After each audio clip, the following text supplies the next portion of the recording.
ਲੜੀਵਾਰ ਕਥਾ ਨੌਵੇਂ ਪਾਤਸ਼ਾਹ ਦੀ ਪਾਵਨ ਅੰਮ੍ਰਿਤ ਬਾਣੀ ਦੀ ਆਪਾਂ ਪਿਛਲੇ ਕੁਝ ਦਿਨਾਂ ਤੋਂ ਵਿਚਾਰ ਰਹੇ ਹਾਂ।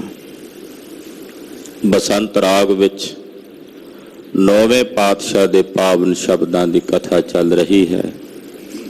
1186 ਅੰਗ ਤੇ ਰਾਗ ਬਸੰਤ ਦਾ ਤੀਸਰਾ ਸ਼ਬਦ ਨੌਵੇਂ ਗੁਰਦੇਵ ਦਾ ਉਚਾਰਨ ਕੀਤਾ ਹੋਇਆ ਅੱਜ ਆਪਾਂ ਪ੍ਰਾਰੰਭ ਕਰਨਾ। ਸਰਵਣ ਕਰਨ ਤੋਂ ਪਹਿਲਾਂ ਆਖੋ ਜੀ ਸਤਨਾਮ ਸ੍ਰੀ ਵਾਹਿਗੁਰੂ ਸਾਹਿਬ ਜੀ।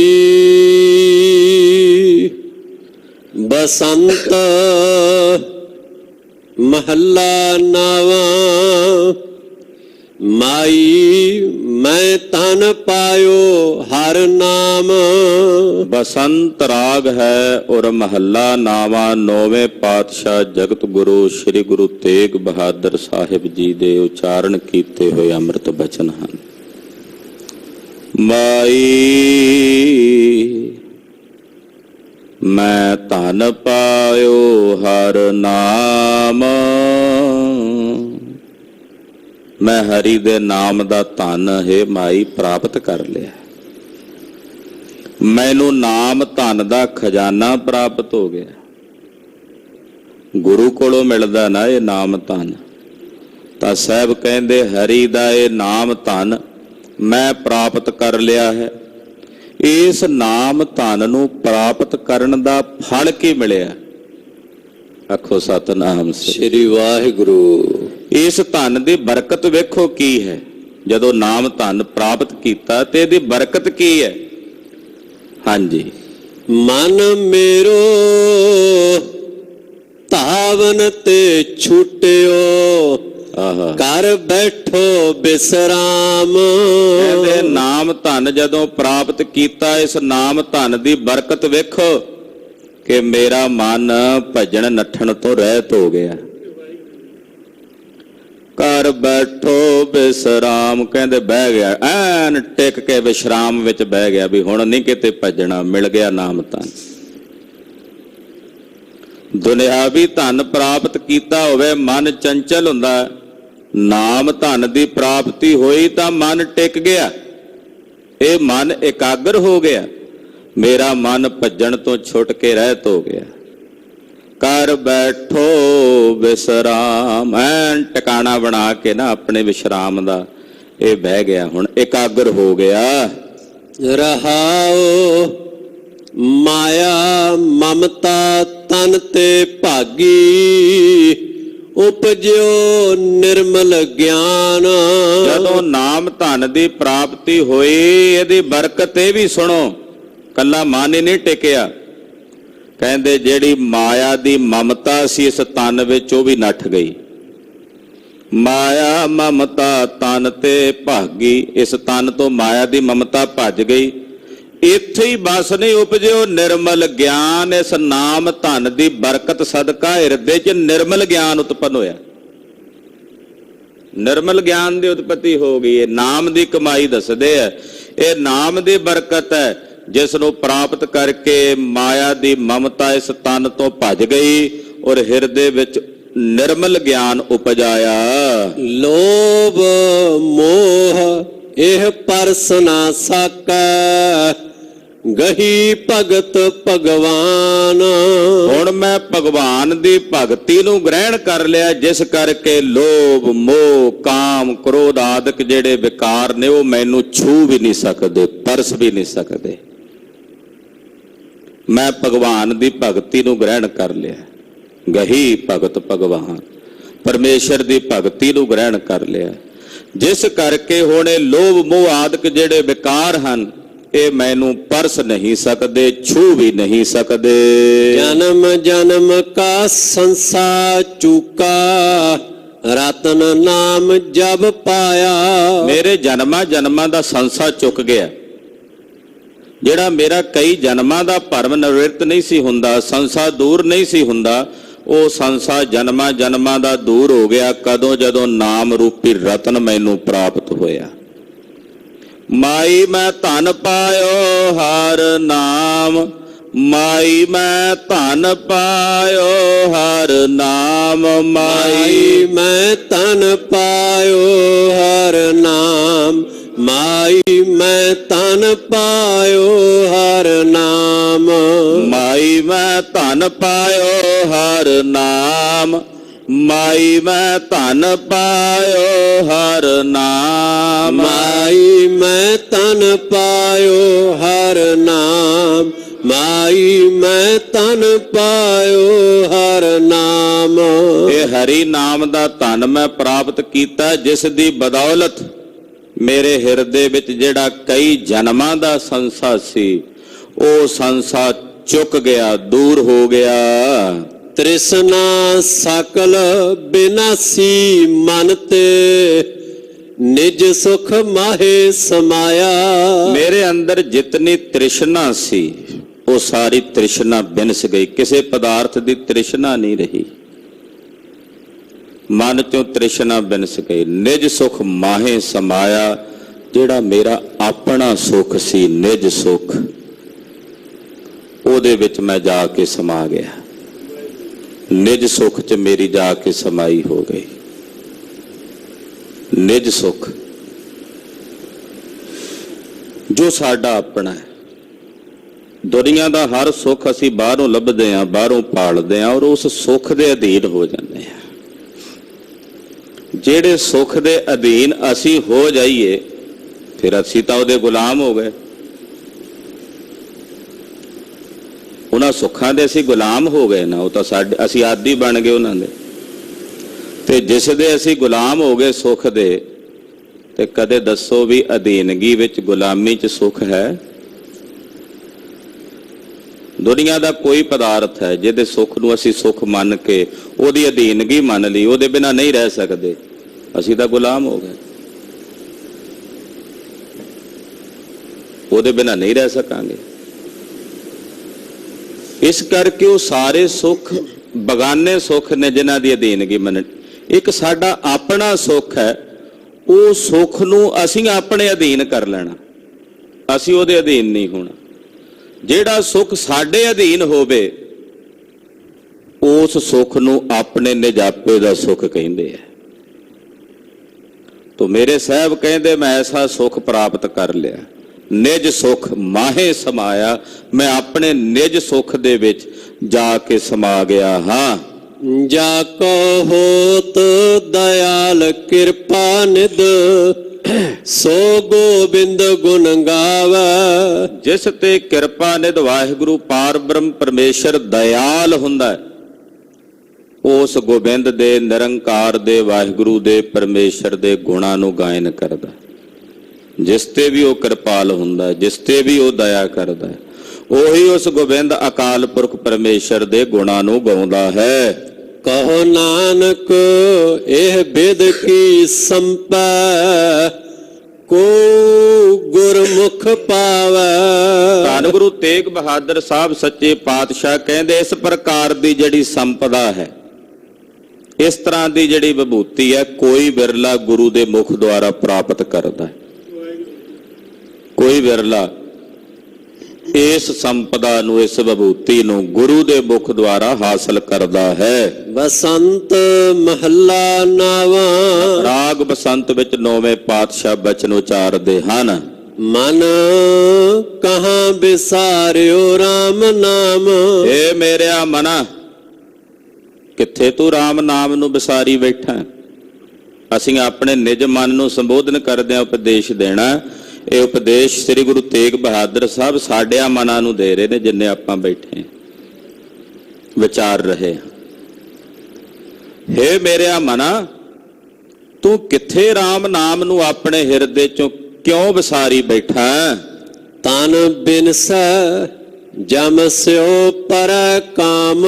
ਜਦੋਂ ਤੇਰਾ ਇਹ ਤਨ ਬਿਨਸਣਾ, ਤੇਰਾ ਕੰਮ ਸਿੱਧਾ ਜਮਾਂ ਨਾਲ ਹੋਣਾ, ਜਮਾਂ ਨਾਲ ਤੈਨੂੰ ਕੰਮ ਪੈਣਾ। ਫਿਰ ਜਦੋਂ ਇਹ ਤਨ ਬਿਨਸਿਆ, ਕਿਉਂਕਿ RAM ਨਾਮ ਵਿਸਾਰੀ ਬੈਠਾ, RAM ਨਾਮ ਨੂੰ ਵਿਸਾਰਨ ਵਾਲਿਆਂ ਦਾ ਕੰਮ ਜਮਾਂ ਨਾਲ ਹੀ ਪੈਂਦਾ। ਜਦੋਂ ਇਹ ਤਨ ਬਿਨਸਿਆ ਤੇ ਫਿਰ ਤੇਰਾ ਜਮਾਂ ਦੇ ਨਾਲ ਕੰਮ ਹੋਣਾ, ਉਹਨਾਂ ਦੇ ਨਾਲ ਤੈਨੂੰ ਕੰਮ ਪਵੇਗਾ। ਰਹਾਓ ਇਹੋ ਜਗ जग ਧੂਏ ਕਾ ਪਹਾੜ। ਇਹ ਜਗ ਧੂਏ ਦਾ ਪਹਾੜ ਹੈ। ਹੁਣ ਧੂਏ ਦਾ ਪਹਾੜ, ਉਹਦੇ ਤੇ ਕੋਈ ਚੜ੍ਹ ਤਾਂ ਨਹੀਂ ਸਕਦਾ, ਦਿਸਦਾ ਹੈ ਪਰ ਉਹਦੇ ਤੇ ਕੋਈ ਸਵਾਰ ਤਾਂ ਨਹੀਂ ਹੋ ਸਕਦਾ। ਇਹ ਜਗਤ ਧੂਏ ਦਾ ਪਹਾੜ ਹੈ। ਹਾਂਜੀ, ਤੈ ਸਾਚਾ ਮੰਨਿਆ ਕਿਹ ਵਿਚਾਰ। ਤੂੰ ਕੀ ਵਿਚਾਰ ਕੇ ਇਹਨੂੰ ਸੱਚ ਮੰਨੀ ਬੈਠਾ? ਜਿਹੜਾ ਹੈ ਹੀ ਧੂਏ ਦਾ ਪਹਾੜ ਇਹ ਜਗਤ, ਤੂੰ ਕਿਹੜੀ ਵਿਚਾਰ ਆਪਣੇ ਹਿਰਦੇ 'ਚ ਕਰਕੇ ਇਹਨੂੰ ਸੱਚ ਮੰਨੀ ਬੈਠਾ? ਤੂੰ ਐਸਾ ਕੀ ਵਿਚਾਰ ਲਿਆ ਕਿ ਤੈਨੂੰ ਇਹ ਧੂਏ ਦਾ ਪਹਾੜ ਜੋ ਜਗਤ ਹੈ ਇਹ ਵੀ ਸੱਚ ਨਜ਼ਰ ਆ ਰਿਹਾ ਹੈ? ਧਨ ਦਾਰਾ ਸੰਪਤ ਗ੍ਰਹਿ। ਧਨ ਘਰ ਵਾਲੀ, ਸੰਪਤੀ ਵਿਭੂਤੀ, ਗ੍ਰਹਿ ਘਰ-ਬਾਰ, ਵਸਤੂਆਂ। ਕਛ ਸੰਗ ਨ ਚੱਲੈ ਸਮਝ ਲੈ। ਇਹ ਗੱਲ ਸਮਝ ਲੈ ਤੂੰ ਆਪਣੇ ਹਿਰਦੇ ਵਿੱਚ ਕਿ ਇਹਨਾਂ ਵਿੱਚੋਂ ਤੇਰੇ ਨਾਲ ਕੁਝ ਵੀ ਨਹੀਂ ਜਾਣਾ। ਇਹ ਗੱਲ ਸਮਝ ਲੈ ਕਿ ਇਹਨਾਂ ਵਿੱਚੋਂ ਕੁਝ ਵੀ ਤੇਰੇ ਨਾਲ ਨਹੀਂ ਜਾਣਾ ਜਿਨ੍ਹਾਂ ਨਾਲ ਤੂੰ ਆਪਣਾ ਹਿੱਤ ਲਾਈ ਬੈਠਾ ਹੈ। ਇੱਕ ਭਗਤ ਨਾਰਾਇਣ ਹੋਏ ਸੰਗ। ਮਹਾਰਾਜ ਫਿਰ ਕੀ ਜਾਏਗਾ ਨਾਲ? ਮਹਾਰਾਜ ਜੀ ਕਹਿੰਦੇ ਇੱਕ ਨਾਰਾਇਣ ਅਕਾਲ ਪੁਰਖ ਪਰਮੇਸ਼ਰ ਦੀ ਭਗਤੀ ਹੈ, ਜਿਹੜੀ ਭਗਤੀ ਤੇਰੇ ਸੰਗ ਤੇਰੇ ਨਾਲ ਨਿਭਣੀ।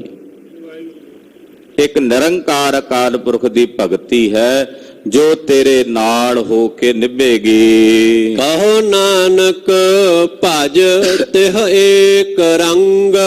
ਧੰਨ ਗੁਰੂ ਤੇਗ ਬਹਾਦਰ ਸਾਹਿਬ ਸੱਚੇ ਪਾਤਸ਼ਾਹ ਕਹਿੰਦੇ ਉਸ ਵਾਹਿਗੁਰੂ ਪਰਮੇਸ਼ਰ ਦੇ ਇੱਕ ਪ੍ਰੇਮ ਰੰਗ ਵਿੱਚ ਆਪਣੇ ਆਪ ਨੂੰ ਰੰਗ ਕੇ ਉਹਦਾ ਭਜਨ ਕਰ।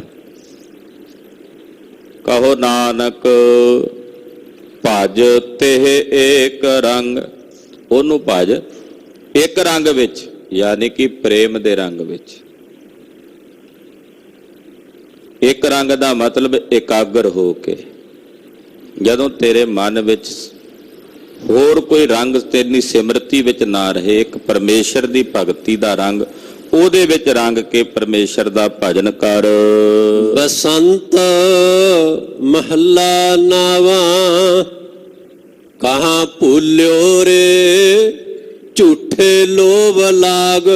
ਬਸੰਤ ਰਾਗ ਵਿੱਚ ਸਤਿਗੁਰੂ ਨੌਵੇਂ ਪਾਤਸ਼ਾਹ ਜਗਤ ਗੁਰੂ ਸ੍ਰੀ ਗੁਰੂ ਤੇਗ ਬਹਾਦਰ ਸਾਹਿਬ ਫਰਮਾਉਂਦੇ ਹਨ, ਕਹਾਂ ਭੁੱਲਿਓ ਰੇ ਝੂਠੇ ਲੋਭ ਲਾਗ। ਹੈ ਜੀਵ, ਕਿੱਥੇ ਝੂਠੇ ਲਾਲਚ ਤੇ ਲੋਭ ਵਿੱਚ ਲੱਗ ਕੇ ਤੂੰ ਆਪਣੇ ਨਿਜ ਰੂਪ ਨੂੰ ਭੁੱਲੀ ਬੈਠਾ। ਜੋ ਤੇਰਾ ਆਪਣਾ ਰੂਪ ਹੈ ਉਹ ਤੈਨੂੰ ਭੁੱਲਿਆ ਹੋਇਆ, ਔਰ ਭੁੱਲਣ ਦਾ ਕਾਰਨ ਹੈ ਕਿ ਤੂੰ ਝੂਠੇ ਲੋਭ ਵਿੱਚ ਲੱਗਾ ਹੋਇਆ, ਝੂਠੇ ਲਾਲਚ ਵਿੱਚ ਲੱਗਾ ਹੋਇਆ। ਹੇ ਮੇਰੇ ਮਨ, ਤੂੰ ਕਿੱਥੇ ਝੂਠੇ ਲੋਭ ਦੇ ਵਿੱਚ ਲੱਗ ਕੇ ਆਪਣੇ ਨਿਜ ਰੂਪ ਨੂੰ, ਸਰੂਪ ਨੂੰ ਭੁੱਲਿਆ ਹੋਇਆ ਹੈ। ਕਛ ਬਿਗੜਿਓ ਨਾਹਿਨ ਅਜ ਹੋ ਜਾਗ। ਪਾਤਸ਼ਾਹ ਕਹਿੰਦੇ ਹਾਲੇ ਕੁਝ ਨਹੀਂ ਵਿਗੜਿਆ। ਇਹ ਬਚਨ ਮਹਾਰਾਜ ਜੀ ਨੇ ਕਈ ਵੇਰ ਕਹੇ ਨੇ ਨੌਵੇਂ ਪਾਤਸ਼ਾਹ। ਕਿਉਂ ਕਹਿੰਦੇ ਆ ਵੀ ਹਾਲੇ ਕੁਝ ਨਹੀਂ ਵਿਗੜਿਆ? ਇਸ ਕਰਕੇ ਕਹਿੰਦੇ ਆ ਕਿਉਂਕਿ ਹਾਲੇ ਪ੍ਰਾਣ ਚੱਲ ਰਹੇ ਨੇ, ਤਦੇ ਗੱਲਾਂ ਵਿਚਾਰ ਰਹੇ ਆ ਨਾ। ਵਾਹਿਗੁਰੂ ਤਦੇ ਬਾਣੀ ਵਿਚਾਰ ਰਹੇ। ਜੇ ਪ੍ਰਾਣ ਚੱਲ ਰਹੇ ਨੇ ਤੇ ਜਦੋਂ ਤੱਕ ਪ੍ਰਾਣ ਚੱਲ ਰਹੇ ਨੇ ਉਦੋਂ ਤੱਕ ਕੁਝ ਨਹੀਂ ਵਿਗੜਿਆ, ਕਿਉਂਕਿ ਜਿਹੜੇ ਰਹਿ ਗਏ ਨੇ ਪ੍ਰਾਣ ਸਵਾਸ, ਉਹਨਾਂ ਨੂੰ ਸਫਲਿਆਂ ਕੀਤਾ ਜਾ ਸਕਦਾ। ਜੋ ਬੀਤ ਗਏ, ਜੋ ਲੰਘ ਗਏ, ਉਹ ਤਾਂ ਨਹੀਂ ਮੁੜਾਉਣੇ, ਪਰ ਜਿਹੜੇ ਆ ਰਹੇ ਨੇ ਉਹਨਾਂ ਦੁਆਰਾ ਤਾਂ ਪਰਮੇਸ਼ਰ ਨੂੰ ਚੇਤਿਆ ਜਾ ਸਕਦਾ ਨਾ। ਅਜ ਹੂੰ ਸਮਝ ਕਛ ਬਿਗੜਿਓ ਨਾਹਨ ਭਜਲੇ ਰਾਮ ਮੁਰਾਰ। ਹਾਲੇ ਵੀ ਸਮਝ ਜਾ ਕੁਝ ਨਹੀਂ ਵਿਗੜਿਆ। ਇੱਥੇ ਵੀ ਪਾਤਸ਼ਾਹ ਕਹਿੰਦੇ ਕਛ ਬਿਗੜਿਓ ਨਾਹਨ, ਹਾਲੇ ਕੁਝ ਨਹੀਂ ਵਿਗੜਿਆ। ਅਜ ਹੂੰ ਜਾਗ, ਹਾਲੇ ਵੀ ਜਾਗ ਜਾ।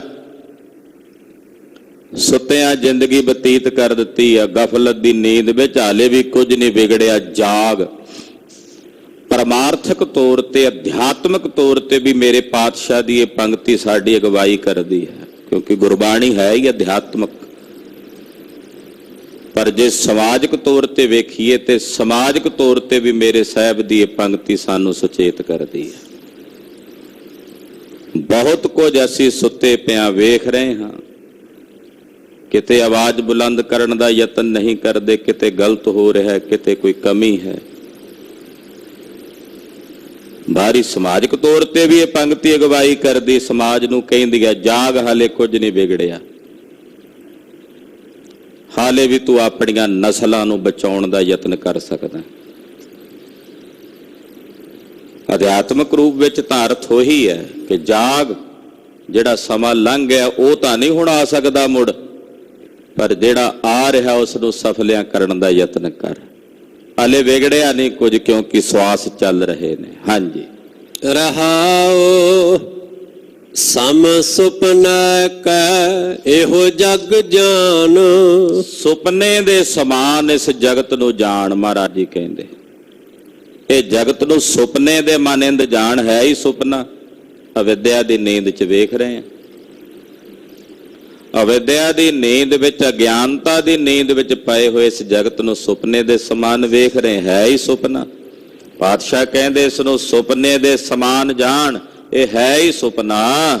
ਬਿਨ ਸੈਸ਼ਨ ਮੈਂ ਸਾਚੀ ਮਾਨ। ਇਹ ਗੱਲ ਸੱਚੀ ਕਰਕੇ ਆਪਣੇ ਹਿਰਦੇ 'ਚ ਮੰਨ ਲੈ ਕਿ ਇਸ ਸੁਪਨੇ ਨੇ ਛਿਨ 'ਚ ਬਿਨਸ ਜਾਣਾ। ਇੱਕ ਛਿਨ 'ਚ, ਸੁਪਨਾ ਕਿਹੜਾ ਸਦਾ ਰਹਿੰਦਾ, ਜਦੋਂ ਅੱਖ ਖੁੱਲਦੀ ਹੈ ਸੁਪਨਾ ਸਮਾਪਤ ਹੋ ਜਾਂਦਾ। ਤੋ ਇਹ ਜਗਤ ਦਾ ਇੱਕ ਸੁਪਨਾ ਹੈ, ਇਸ ਨੂੰ ਸੁਪਨੇ ਦੇ ਮਾਨਿੰਦ ਜਾਣ, ਤੇ ਇਹ ਵੀ ਜਾਣ ਲੈ ਸੱਚ ਕਰਕੇ ਕਿ ਇਸ ਨੂੰ ਬਿਨਸਦਿਆਂ ਦੇਰੀ ਨਹੀਂ ਲੱਗਣੀ। ਇੱਕ ਛਿਨ 'ਚ ਨੇ ਬਿਨਸ ਜਾਣਾ। ਅੱਖ ਖੁੱਲਦੀ ਇੱਕਦਮ ਕਹਿੰਦਾ ਨਹੀਂ, ਕੁਝ ਵੀ ਨਹੀਂ। ਸੁਪਨੇ 'ਚ ਬਹੁਤ ਕੁਝ ਦਿਸਦਾ ਹੁੰਦਾ, ਡਰਿਆ ਵੀ ਹੁੰਦਾ, ਸਹਿਮਿਆ ਵੀ ਹੁੰਦਾ ਸੁਪਨੇ 'ਚ। ਅੱਖ ਖੋਲਦਾ ਕਹਿੰਦਾ ਨਹੀਂ, ਕੁਝ ਵੀ ਨਹੀਂ।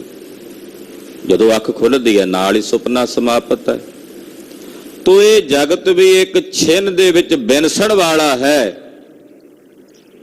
ਇਹ ਗੱਲ ਤੂੰ ਆਪਣੇ ਹਿਰਦੇ 'ਚ ਸੱਚ ਕਰਕੇ ਜਾਣ ਲੈ, ਇਹ ਸੱਚ ਹੈ। ਹਾਂਜੀ। ਸੰਗ ਤੇਰਾ ਹਰ ਬਸਤ ਨੀਤ। ਉਹ ਹਰੀ ਅਕਾਲ ਪੁਰਖ ਵਾਹਿਗੁਰੂ ਪਰਮੇਸ਼ਰ ਹਰ ਵੇਲੇ ਤੇਰੇ ਨਾਲ ਵਸਦਾ, ਤੇਰੇ ਸੰਗ ਵਸਦਾ। ਉਹ ਤੇਰੇ ਤੋਂ ਦੂਰ ਨਹੀਂ ਹੈ। ਹਰ ਵਕਤ ਜਹ ਜਹ ਪੇਖੋਂ ਤਹ ਹਜੂਰ, ਦੂਰ ਕਤ ਹੋ ਨਾ ਜਾਈ। ਰਬ ਰਹਿਆ ਸਰਬਤਰ ਮੈਂ ਮਨ ਸਦਾ ਧਿਆਈ। ਈਤ ਊਤ ਨਹੀਂ ਵਿਛੜੈ, ਸੋ ਸੰਗੀ ਕਨੀਐ। ਉਹ ਹਰ ਵੇਲੇ ਤੇਰੇ ਨਾਲ ਹੈ, ਤੇਰੇ ਸੰਗ ਹੈ। ਹਾਂਜੀ। ਨਿਸ ਬਾਸੁਰ ਭਜ ਤਾਹੇ ਮੀਤ। ਮੇਰੇ ਮਿੱਤਰ ਰਾਤ ਦਿਨ ਉਹਦਾ ਭਜਨ ਕਰ ਜਿਹੜਾ ਤੇਰੇ ਨਾਲ ਵਸਦਾ। ਰਾਤ ਦਿਨ ਅੱਠੇ ਪੈਰ ਉਸ ਨਿਰੰਕਾਰ ਪਾਰ ਬ੍ਰਹਮ ਪਰਮੇਸ਼ਰ ਦਾ ਭਜਨ ਕਰ। ਬਾਰ ਅੰਤ ਕੀ ਹੋਏ ਸਹਾਏ। ਉਹ ਅੰਤ ਕੀ ਬਾਰ ਤੇਰੀ ਸਹਾਇਤਾ ਕਰੇਗਾ। ਅੰਤਮ ਸਮੇਂ ਉਸੇ ਨੇ ਆ ਕੇ ਤੇਰੀ ਬਾਹ ਫੜਨੀ ਹੈ, ਉਸੇ ਨੇ ਤੈਨੂੰ ਗਲ ਲਾਉਣਾ। ਕਹੋ ਨਾਨਕ ਗੁਣ ਤਾਕੇ ਗਾਏ। ਧੰਨ ਸ੍ਰੀ ਗੁਰੂ ਤੇਗ ਬਹਾਦਰ ਸਾਹਿਬ ਸੱਚੇ ਪਾਤਸ਼ਾਹ ਕਹਿੰਦੇ ਆ, ਉਸ ਪਰਮੇਸ਼ਰ ਦੇ ਗੁਣ ਗਾ ਜਿਹੜਾ ਅੰਤ ਕੀ ਬਾਰ ਤੇਰਾ ਸਹਾਈ ਹੋਣ ਵਾਲਾ ਹੈ।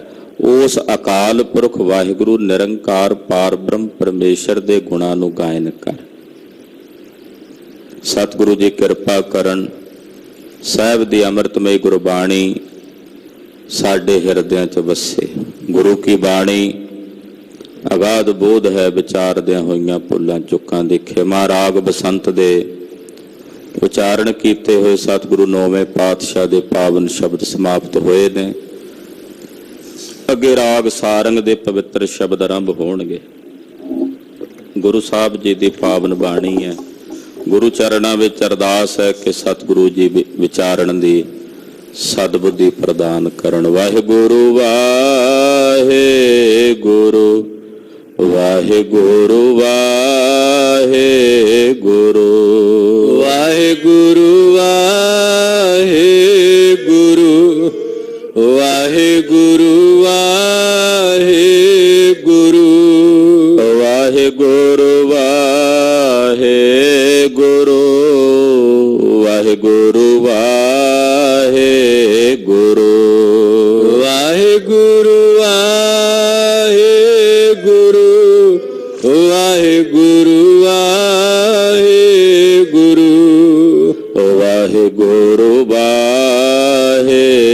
ਵਾਹਿਗੁਰੂ ਵਾਹਿਗੁਰੂ ਵਾਹਿਗੁਰੂ ਵਾਹਿਗੁਰੂ ਵਾਹਿਗੁਰੂ ਵਾਹਿਗੁਰੂ ਵਾਹਿਗੁਰੂ ਵਾਹਿਗੁਰੂ ਵਾਹਿਗੁਰੂ ਵਾਹਿਗੁਰੂ ਵਾਹਿਗੁਰੂ ਵਾਹਿਗੁਰੂ ਵਾਹਿਗੁਰੂ ਵਾਹਿਗੁਰੂ ਵਾਹਿਗੁਰੂ ਵਾਹਿਗੁਰੂ ਜੀ ਕਾ ਖਾਲਸਾ ਵਾਹਿਗੁਰੂ ਜੀ ਕੀ ਫਤਿਹ।